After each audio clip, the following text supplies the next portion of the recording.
fajný. A myslím, že môže byť. Nie je to až tak zlé.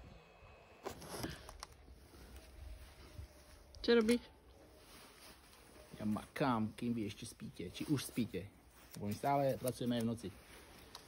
Striháme si šablónu.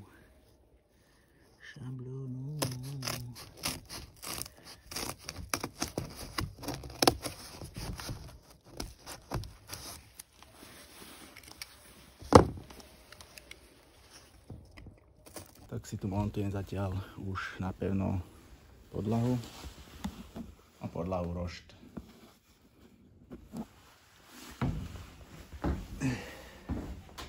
Čo skrutkujem vlastne na trvalo, dá sa povedať.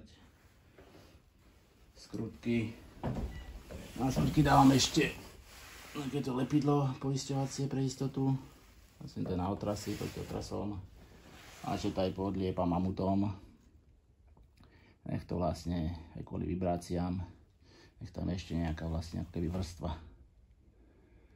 A neviem, tie mám už niektoré nalepené, priskrutkované a pokračujeme ďalej.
Včera nasnežilo, snehu po kolena. Čo? Ideme rezať poslednú časť podlahy, konečne. Tak už sa bude hotovo. A pôjdeme na zateplovanie. Ideme rezať. Dali sme, či ideme dať vlastne polovnú podlahu. Na zadnú časť sme sa rozhodli. Je pevnejšia, bude tam vlastne tam ťažké veci, ako je nádrž na vodu, elektroinštalácia, batérka, menič. Či táto by mala viacej vydržať. Tak preto sme sa rozhodli dať polovnú podlahu.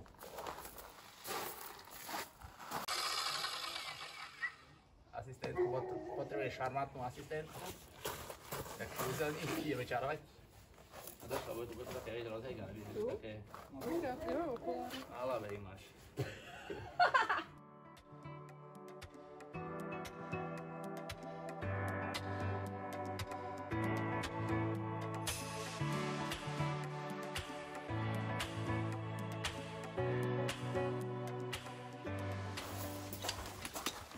Vodiaca lišta, originál z Lidlu. Originál My sme handmade. kúpili vodiacu lištu za 20 €, ale malá je, malá. Potrebujeme veľké, dlhé lišty. Vodiace. To sú efekty. Tam z Hollywoodu. Takto to vyzerá. Originál, pôvodná sametová podlaha. Nezničená skoro. A naša nová podlaha. Z OSB dosky. Na koľkokrát sme to robili, povedz? No, to sme na 100-krát asi behali hore-dole. Ale hrúbka sadla, pritom som ani vlastne nepozeral na pôvodnú podlahu, že aká je hrubá. Vidíš, to je karma proste. Tak sa hovorí, tak to má byť. A vlastne ešte to nie je pripevnené. Mám sa zasmiať? Samozrejme natreme to ešte impregnačným nátierom vlastne, aby to proti nejakým hnilobám, plesňam a tak ďalej. A ešte dáme konečný lak na to, aby to vlastne odpudzovalo vodu. Aby to čo najdlhšie vydržalo, samozrejme. Lodný lak sme kúpili. Je to vlastne, bude to vytočne pekné, ale nevadí. Hlavne nech to je pevné a nesaje vlhkosť a najväčší objem, lebo drevo vlastne pôsobením teploty, zimy, vlhkosti mení objem svoj, jak všetok materiál. Keď som múdry, čo? Jak rádio. Ale na túto veľkosť by to nemuselo nejak meniť, toto veľko. Na tento rozmer, vlastne čo sme rezali, by to nemuselo meniť nejak veľkosť. Dosť miesta práve, že. Veľa miesta, vieš, od dverí. No, pohodené, či? No, len to, že či tu toto ešte dám ten hranol nejaký. No, bolo by dobre asi. Že dáme sem niečo. Je tu taká fugička malička. Aj keď tu vlastne nebude sa stúpať, lebo však to bude v podstate, jak sa povie. Ne kufor, ale garáž. Garáge. Garáž, či to sa nebude stúpať. Tam budú nádrže. Váha bude tu hlavne, po bokoch. Čiže dáme sem určite možno krajšiu túto lištu, vlastne čo bude aj na boku, na bočných dverách. A tu má vlastne toto sem? Takú ochranu mal nejakú tú, jak sa povie, hliníkovú. To máme? Nášlapnú lištu. Nemáme to, ešte sme nekúpili. Lebo som nevedel akú hrubú veľkú, vieš. Takže, nemám penieži. Takže kúpime asi, možno môžeme kúpiť takú hrubú, že aj bola vlastne potiaľ to. Aspoň to opticky, tak zahodí. A prípadne sme polystyrén dáme iba. Dáme tam purpenu. Asi áno. Máme aj purpenu. Budeme to lepiť polystyrén purpenou. Áno, dáme sa iba polystyrén a hotovo. Nebudeme zbytočne hranoli, ťažké dávať. Dáme sa iba polystyrén a hotovo. A vybavené. Polystyrén, keď bude málo, kúpime. Není problém, Zuzka má lové kešenie. Takto si tu šmirgujem a tento tu nemá hanby. Sa hrajkam. Tu sa vyložil, kde ja šmirgujem. Začali sme vyrezávať konečne polystyrén, zateplovanie na podlahu. Zvolili sme extrudovaný polystyrén, ktorý by nemal nasávať vlhkosť, mal byť odolnejší a vlastne toto zateplenie sme zvolili kvôli tomu, že nám to cenovo vyhovuje a aj vlastne ako sa s tým bude pracovať a tak. No. Všetci dávajú K-Flex, čo stojí rolka 600 €, nejakých 20 mm, toto je vlastne 30 mm polystyrén, takže zateplené to bude celé 30 mm polystyrénom.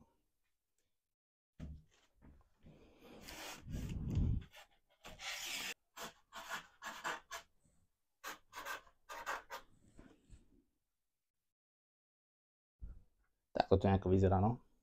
Vymeriavame, vyrezávam, dorezávam, dopasovávam, aj tak. Tie horné už mám vyrezané, som ešte robil dávnejšie. A pokračujeme, hrajkám sa s týmto.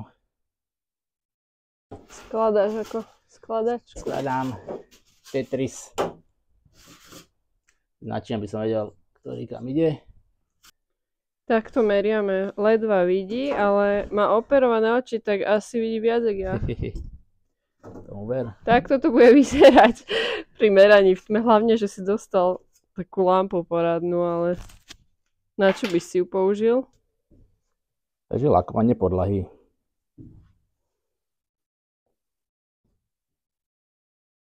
Čo iné by mohol človek robiť ráno o 6. v decembri? Nedelu, si zabudla povedať. Nedelu. Čo tento Majko robí? Ideme pozrieť. Co sa to tu deje? No, už sa lepí polystyrén. Sa v podstate zatepluje konečne.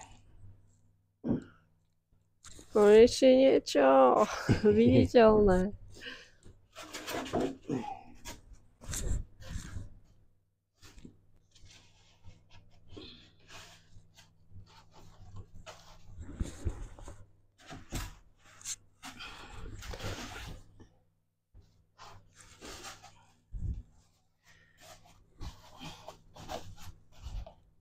Pekne si to poznačoval. Čože? Že pekne si to poznačoval, tak vieš, kde čo patrí. Tak. Lepíme to purpenou, ktorá vyplní aj medzery vlastne, lebo není to presne na 100%, samozrejme, že to sa nedá na milimetrík. Takže mala by to aj zaizolovať, dá sa povedať. Nevadí, že to je vytečené? Nevadí. Tam, kde vlastne polystyrén nebude úplne presne dorezaný, tak malo by to zaizolovať. Tuto si kúrime, No je už chladnejšie, tak pre istotu. aby tu bolo teplo.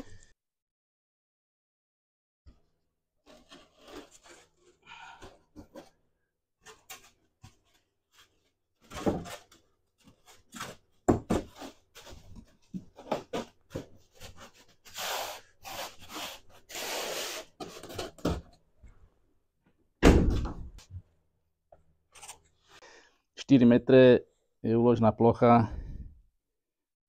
Kúpili sme 4 metre linole a vychádza to LTT, no myslel som, že to je menší ten rozmer v skutočnosti. Ale je to presne. Zuzi, môžeš rezať. Ja sa bojím, poď mi pomôcť. Jak to vyrežeš, tak to bude. Ale Na tebe. aspoň na začiatok, poď. Jak ti mám pomôcť tým? Mám ti držať ruky pri tom? Ale však to má byť odolné. Kto povedal? Internety. Internety? Kebyže má 3 mm hrúbku, no by bolo dole, no tak zatlač to, no. Tak? Dlhší si aj ten nožík hlavne, aby si išla popri tom. No to je maximum. Môže to byť aj kľudne dlhšie, vieš to linoleum radšej. Rovno takéto oný tvár. Domáčky, jak sa hovorí. Nejsi ty lávačka náhodou? Som však. Tak, popri tom, no vidíš tak. No vidíš, tak asi šikovná. Kľudne choď to rovno, potom hen to zagulatíš, no. No, vidíš, no. Dobre tak. Dobre, na jedničku, hviezdičku. Jak to održeš, bude to na teba, si nakamerovaná. Ešte tento slížik.